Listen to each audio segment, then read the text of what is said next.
नमस्कार मित्रों, हमारी सीरीज चल रही है एपिसोड नंबर 13 की, जिसमें हम बात कर रहे हैं लघु पारषदी की।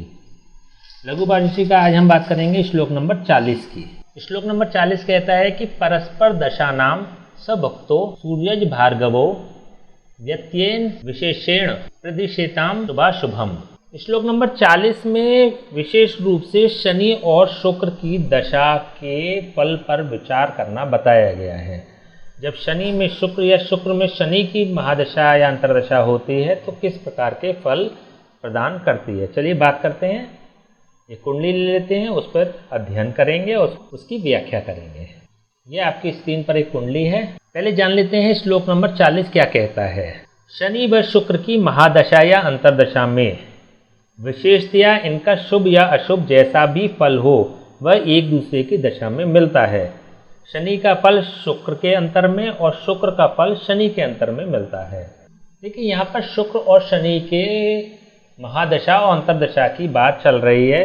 शनि में शुक्र की या शुक्र में शनि की दशा जब होती है, इट मीन्स कि शनि की महादशा हो और शुक्र की अंतरदशा हो, अथवा शुक्र की महादशा और शनि की अंतरदशा हो, तो किस प्रकार के फल मिलेंगे, इस बारे में चर्चा की जा रही है।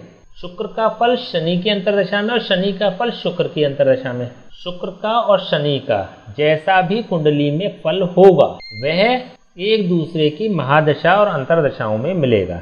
शनि में शुक्र की या शुक्र में शनि की दशा जब होगी तो इनका पूर्ण फल प्राप्त होता है। देखिए ये क्यों कहा गया, इसको कहने का क्या उद्देश्य है, क्योंकि कहीं पर भी लघु पारषदी ने ग्रहों के आधार पर महादशा अंतरदशा की अभी तक बात नहीं की गई है। इसमें संभावना केवल इसमें जो संबंध है शुक्र और शनि में वो ये है कि शुक्र शनि का मित्र है और शनि शुक्र का मित्र है। शनि और शुक्र एक दूसरे के परस्पर मित्र हैं, केवल ये एक रिलेशन है, बाकी का कोई ऐसा रिलेशन नहीं है जिसके आधार पर ये बात की जाए। हालांकि सूर्य और चंद्रमा एक दूसरे के परस्पर मित्र हैं तो वहाँ ये बात नहीं की गई है। पूरी लघु पारषदी में दशा फलाध्याय की बात आई है तो उसमें तीन चीजों को महत्व दिया गया है, एक सधर्मिता को, एक संबंध को और एक फलानुगुण्य। तीन चीजों को महत्व दिया गया है, या तो वो एक दूसरे के संबंधी हो, या वो एक दूसरे के सधर्मी हो, अथवा शुभ और पाप मिश्रित प्रभाव हो। फलानुगुण्य मतलब शुभ और पाप मिश्रित प्रभाव हो, दो विरोधी फलों का समन्वय हो रहा हो। शुभ व पाप फलदायक ग्रहों के फल का इकट्ठा जब फल मिलता है तो उसको फलानुगुण्य कहते हैं। तो तीन प्रकार की चीज़ों पर विशेष रूप से ध्यान दिया गया है जब दशा अंतरदशा की बात आती है।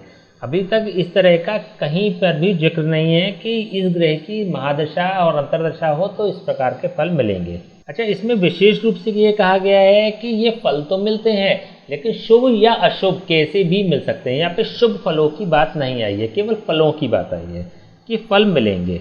अगर शुभ फलों की भी बात आती है, देखिए इसमें एक और संबंध है। अगर शुभ फलों की भी बात आती है, अगर शनि और शुक्र में संबंध स्थापित करने की बात आती है, तो मान लीजिए अगर शनि की लग्न है, शनि का मतलब या तो मकर लग्न है, मकर लग्न में शुक्र दशम भाव और पंचम भाव मतलब योग कारक ग्रह बन गया मकर लग्न में।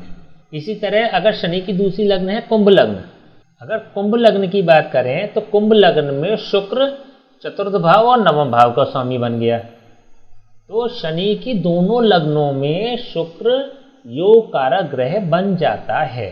तो इसलिए भी जब शनि की महादशा आएगी तो उसमें शुक्र का फल मिल जाएगा, ऐसा कहा जा रहा है। लेकिन यहाँ पे एक कंडीशन ये है कि शनि की लग्न होनी चाहिए। अब शुक्र की लग्न जान लेते हैं। मान लीजिए शुक्र की लग्न हो तो शुक्र की लग्न में शनि नवम और दशम का स्वामी हो गया तो ये योग कारक हो गया।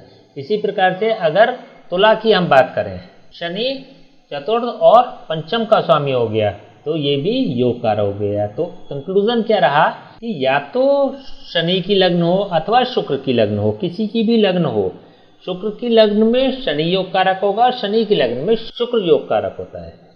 तो अगर इन दोनों की लग्न अगर होती है, उसमें ये कहा जा रहा है कि ये एक दूसरे के फल प्रदान करेंगे तो कंसिडरेबल है।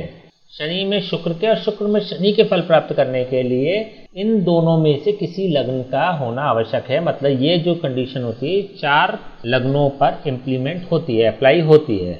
देखिए, जब उत्तर कालामृत पढ़ते हैं तो उत्तर कालामृत में शुक्र के बारे में विशेष रूप से बहुत इंटरेस्टिंग चर्चा की गई है, जो अपने आप में एक, जब हम फलाध्याय करते हैं, फलादेश करते हैं, तो उसमें भी बहुत अहम भूमिका निभाने वाले सूत्र हैं। कुछ नियम दिए गए हैं, 5 विशेष रूप से नियम बताए गए हैं।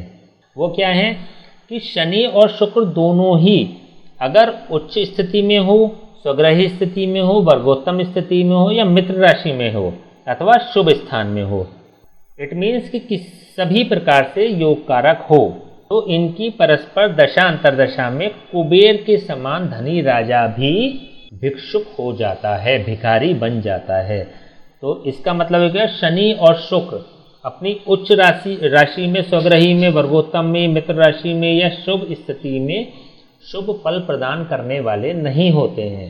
शनि के लिए ये व्यवहार में भी हमने देखा है, शनि के लिए विशेष रूप से ये देखा गया है कि शनि उच्च का होना कुंडली में बहुत अच्छे रिजल्ट्स नहीं देता है, परेशानी देता है संबंधित भावों को लेकर। दूसरा जो नियम है वो ये है कि यदि इनमें से एक बलवान और दूसरा निर्बल हो तो परस्पर दशा अंतरदशा में योग फल देने वाला होता है। ये दशा फलाध्याय की बात हो रही है, केवल दशाएं जब आएंगी, शुक्र में शनि या शनि में शुक्र की दशा आएगी। पहली कंडीशन तो ये हो गई कि दोनों उच्च के हो जाएं, या स्वग्रही हो जाएं, या वर्गोत्तम हो जाएं, मित्र राशि में हो जाएं, या शुभ स्थान में हो जाएं, दोनों ही, तो अपनी दशा अंतरदशा में ये कुबेर के समान राजा को भी भिक्षुक बना देते हैं। दूसरी स्थिति क्या हो गई, यदि इनमें से एक बलवान हो और दूसरा निर्बल हो तो योग फल प्रदान करने वाले होते हैं। इनमें से एक निर्बल होना चाहिए और एक बलवान होना चाहिए, तब ये अच्छे फल प्रदान करने वाली, योग कारक फल प्रदान करने वाली दशा सिद्ध होती है। तीसरा नियम है, यदि ये दोनों ही निर्बल हो जाएं, निर्बल से मतलब हो गया या तो छठे, 8वें या 12 स्थानों में हो, इनके स्वामी हो, इनके अधिपति हो, या इनमें स्थित हो, या इन तीनों भावों से संबंध रखते हो, तो ये निर्बल स्थिति में अगर हो जाते हैं तो अपनी दशा अंतरदशा में अवश्य ही शुभ फल, सुख, भोग और समृद्धि प्रदान करने वाले बन जाते हैं। ये देखिए, ये एक अपवाद वाले नियम है, ये याद रखने वाले नियम है, ये अपने आप में विशेष नियम है। चौथी चीज क्या कही गई है, यदि दोनों में से एक निर्बल या दुष्ट स्वभाव वाला हो जाए, वही 6, 8, 12 का स्वामी हो जाए, उनमें स्थित हो जाए, या उनसे संबंध स्थापित कर ले, उनमें से शुक्र या शनि में से कोई एक, तब भी ये अपनी दशा अंतरदशा में सुख, समृद्धि और राज्य प्राप्ति कराने वाले बन जाते हैं। 5वां नियम क्या है इसका, षष्ठ स्थान में, षष्ठम स्थान में और द्वादश स्थान में यदि शुक्र होता है तो योग कारक माना गया है। छठे स्थान और 12वें स्थान में अगर शुक्र स्थित हो जाए, देखिए जब इन जनरल भी बात करते हैं ना, तो ये तो लगभग सभी एस्ट्रोलॉजर मानते हैं, 100 में से 100 एस्ट्रोलॉजर ये मानते हैं, इस गुण, इस नियम को जानते हैं कि 12वें भाव का शुक्र योग कारक होता है। क्यों होता है इसके पीछे किसी को नहीं पता कि क्यों होता है, लेकिन होता है। तो ये उत्तर कालामृत का श्लोक है कि यदि छठे स्थान या 12वें स्थान में शुक्र हो जाए, 12वें स्थान को तो कंसीडर करते हैं, 100 में से 100 एस्ट्रोलॉजर मानते हैं, लेकिन छठे स्थान के बारे में लोग नहीं जानते। तो नियम ये है कि छठे स्थान और 12वें स्थान में अगर शुक्र हो जाए तो ये अपना पूर्ण फल प्रदान करने या योग कारक हो जाता है। ये 5वां नियम है। उत्तर कालामृत के श्लोक नंबर 9 को अगर पढ़ेंगे, राजयोग कारक ग्रह की जहाँ पर बात की गई है श्लोक नंबर 9 में, तो वहाँ पे पूरा श्लोक ये बताया गया है कि षष्ठ स्थान में शुक्र शुभ होता है, सप्तम, चतुर्थ, नवम, पंचम, दशम और एकादश, 6 स्थानों की बात करी है। 3 स्थान ये, 2 स्थान ये तो अपने आप में विशेष हैं, ये एक ही स्वभाव के हैं, ये तीनों और ये दोनों, और एक एकादश भाव। इन सभी भावों में राहु योग फलदायक माना गया है। तृतीय स्थान में केतु योग फलदायक माना गया है। ये भी उत्तर कालामृत का श्लोक है। भावार्थ रत्नाकर में भी छठे भाव के शुक्र को विशेष रूप से महत्व दिया गया है, योग कारक माना गया है। इसी प्रकार से 12वें भाव के शुक्र को भी योग कारक माना गया है। भावार्थ रत्नाकर और उत्तर कालामृत दोनों ही इस बात की पुष्टि करते हैं कि शुक्र छठे स्थान में और 12वें स्थान में योग कारक होता है। देखिए, आप कितने भी ग्रंथ पढ़ लें, कितने भी नियम पढ़ लें और कितने भी सूत्र कलेक्ट कर लें, लेकिन एक बात को कभी नहीं भूलना चाहिए कि छठा, 8वां और 12वां भाव नेगेटिव भी होता है।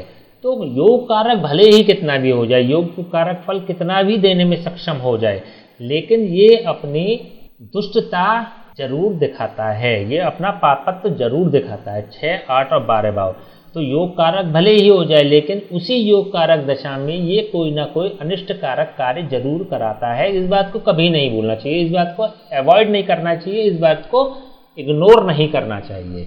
तो कितने भी अच्छे आप योग देख लें, कितने भी अच्छे से अच्छे योग आप समझ लें, लेकिन छठे, 8वें और 12वें भाव का स्वामी अनिष्ट कारक होता ही है।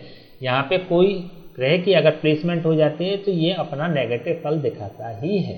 क्लियर है? तो ओवरऑल ये हमने बहुत महत्वपूर्ण सूत्र समझा, बहुत महत्वपूर्ण चीज़ समझी। हालांकि देखिए, लघु पारशरी भी यहाँ पर, जब हम लघु पारशरी के बारे में भी बात कर रहे हैं, तो यहाँ पे लघु पारशरी ने केवल इतना ही कहा है कि शुक्र में शनि और शनि में शुक्र एक दूसरे के फल प्रदान करने में सक्षम हैं ये दोनों ग्रह, लेकिन अच्छे करेंगे या खराब, इससे कहीं जिक्र नहीं किया गया है।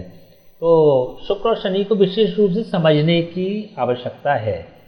जितने भी नियमों की आज बात की है, ये महत्वपूर्ण नियम है और इनका उपयोग भी किया जाता है, इनको इम्प्लीमेंट भी किया जाता है, इनके आउटपुट्स भी पॉजिटिव होते हैं। तो आई थिंक आपने ये अच्छे से समझ लिया होगा ये चैप्टर। और नेक्स्ट जब हम बात करेंगे तो अपने अंतिम श्लोक की हम बात करेंगे, अपने अंतिम वीडियो की हम बात करेंगे, जिसमें हम श्लोक नंबर 41 और श्लोक नंबर 42 की बात करेंगे। वहाँ पर जाके हमारा ये पूरा लघु पारशरी की सीरीज़ खत्म होगी और नई सीरीज़ का हम शुरुआत करेंगे। तब तक के लिए हमें आज्ञा दीजिए।